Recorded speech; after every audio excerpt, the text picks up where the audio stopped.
Alright, so this video is going to be about entropy and free energy of chemical reactions, and more specifically, how we can use thermodynamic data, and that's contained in tables, in order to calculate entropies and free energies for chemical reactions.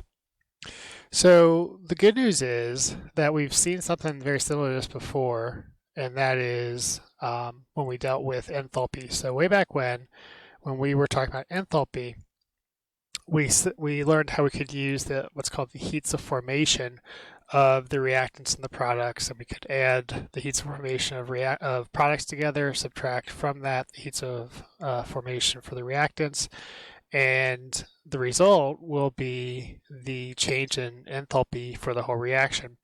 And this is the equation that we used for it. So the good news is that we can do the same thing for entropy and free energy changes, where we look at thermodynamic data. We'll see entropies of formation, we'll see free energies of formation, and these are in the appendices of your textbook for a lot of different things. And for any reaction, we can look up these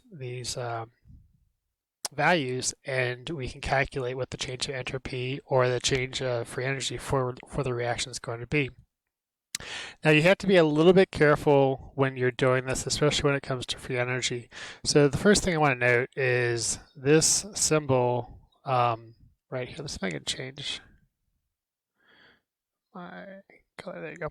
So this symbol right here stands for standard state. Okay, so different substances have different phases at different temperatures. They'll have different entropies at different temperatures. And so all the thermodynamic data that you'll see is based on a substance in the standard state. So that's at 25 degrees Celsius, if they're aqueous ions, they're at a concentration 1 molar. If they're gases, they're at a pressure 1 atmosphere. And so just keep that in mind as we're doing this. In the next lecture, we're going to talk about what happens when we're not at standard state. But for right now, everything's going to be at standard state. And that's what these little kind of degree symbols mean. Okay. So as I was saying, you have to be a little bit careful with free energy. The delta S and the delta H that you calculate using these two equations, we're going to assume are independent of temperature. They're not going to change as temperature changes. So that's going to be nice. We can use them at whatever temperature. However, the delta G, as we've seen, delta G does have a temperature dependence because of this entropy term here. And so when you use the free energies of formation, those are only good for 25 degrees Celsius. If you have any other temperature, you're going to have to use this equation right here that shows the dependence of free energy on enthalpy and entropy in order to calculate what the standard free energy change is at that new temperature. So even if you're not at 25 degrees Celsius, you can still have a standard free energy change as long as everything is in their standard states. Okay. All right, so let's do some example problems. So we want to find the change of entropy and the change in free energy for the combustion of ethane, so C2H6. And so the first thing we have to do is write out our chemical reaction. So we'll have C2H6 gas. It's a combustion reaction, so it's going to react with oxygen, and it's going to form CO2 gas, and it's going to form steam, essentially gaseous water. Excuse me. The other thing that we need to do is we need to balance this. So it's going to be 2 of those, 7 of those, 4 carbon dioxides, and then 6 waters. Okay, so the first thing we need is our balanced chemical reaction. And then what we're going to do is we're going to look up some values. So we're going to look up these entropies of formation. Now notice that there's no change of entropy here. That's because unlike free energy of enthalpy, we can define an absolute entropy for an individual substance because the reference point for entropy is absolute 0, which would be 0. So it's a little different as far as whether we do a change or don't have a change. So we have ethane, we have oxygen, we have carbon dioxide, and we have water. Okay, so we're going to look up these values. Oops, I jumped ahead. So we're going to look up these values, and this will be 229.5. And by the way, these are all in joules per mole Kelvin. Be careful with this because your entropy is going to be in joules if you do this. Your enthalpy is going to be in kilojoules. Your free energy is going to be in kilojoules. And so if you use that delta G equals enthalpy minus T delta S equation, you got to make sure all your units agree with each other. So anyway, so that's the absolute entropy for the ethane at 25 degrees Celsius. This will be 205 for oxygen. For carbon dioxide, it's going to be 214. And for the gaseous water, it's going to be 189. And we can also do the same thing for the chain. Now this is a change. So this is going to be change in free energy for each one. So this will be negative 32.9. All these will be in kilojoules per mole. Oxygen, this is the same rule as we had for enthalpy. So if you have an element in the standard state, then the free energy of formation can be 0. That's essentially our reference point for that. For carbon dioxide, the free energy formation can be negative 394. And for the water, it's going to be negative 229. Okay, so we have these values. And as I was saying, if we want the change of entropy for the reaction, then we just take the entropies of the products minus the entropies of the reactants. So we would have, my notes here. So this would be 4 times 214 joules per mole Kelvin. So this is from the CO2, the 4 CO2, plus 6 times 189 joules per mole Kelvin. Okay, so that's our products. Minus the sum of the reactants.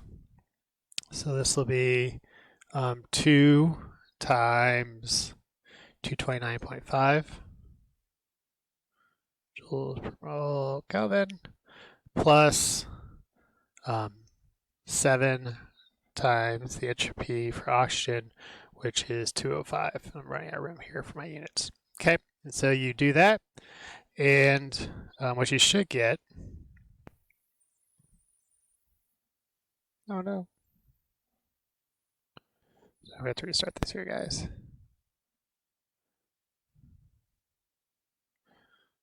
Okay, do that. And oh. Okay. So finally what we have is we have a change of entropy of positive 96 joules per Kelvin. Okay, so that's going to be the answer for this. Is going to be an increased entropy, which makes sense. We have more gas molecules than we had before. And we can do the same thing for the standard free energy change. So this one would be 4 times negative 394 kilojoules per mole. Okay, that's our carbon dioxide. Plus 6 times negative 229 kilojoules per mole. Okay, so you add all that up.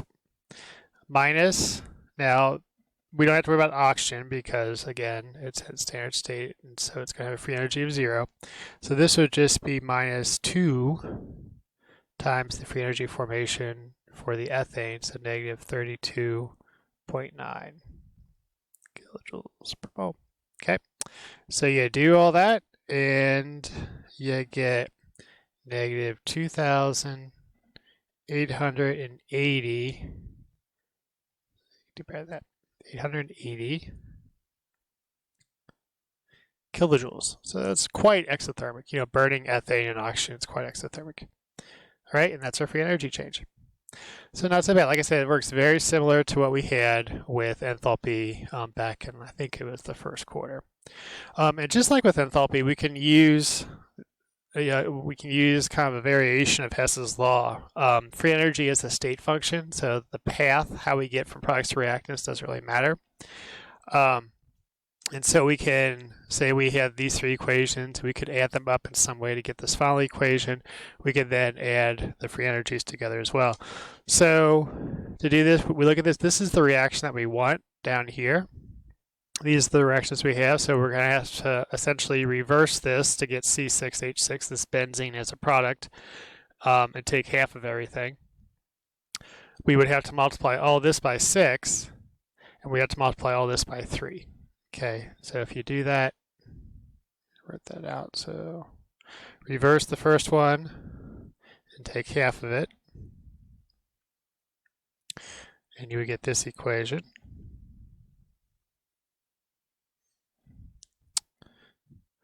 This would be 15 halves O2. It's okay to have a fraction here. This would have a delta G. We have to take half of this and change the sign. So this will be 3199.5 kilojoules.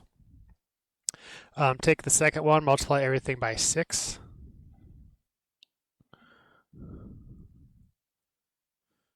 Okay, and so if we multiply all that by 6, we also have to multiply the delta G by 6. So this is going to be actually times 6. That gives us negative 2364 kilojoules. And then finally, on this last one, we multiply everything through by 3 to get the 3H2O. So it'd be 3H2 gas plus 3 halves O2 goes to 3H2O. And now the delta G is multiplied by 3 as well. That gives us negative 711 kilojoules. And so looking at this and adding them together, we have 15 halves O2, and we have essentially 12 over 2 O2 plus 3. So anyway, these two will cancel out with that. The 3 H2Os cancel out. The 6 CO2s cancel out. And we are left with the reaction that we need. So 6 carbons plus 3 hydrogen gas molecules goes to form benzene, C6H6 liquid. Okay, and then the delta G, you just add all these together. Okay, and the delta G you get would be 125 kilojoules. Okay, so this would be an endothermic process, breaking those 3 hydrogen bonds and reforming that. The net effect is going to be an endothermic process. Okay, and so just like Hess's law, you can have a series of reactions to use free energy. You can arrange them, reverse them, multiply coefficients. Just if you reverse it, change the sign. If you multiply the coefficient, if you multiply all this, you have to multiply the delta G. But anyway, it works out the same. And so yeah, so that is how we can use thermodynamic data in order to get free energy changes for reactions without actually having to perform them in lab. So I hope this was all clear. Sorry for the little glitch in the middle there. If you guys have any questions, please let me know.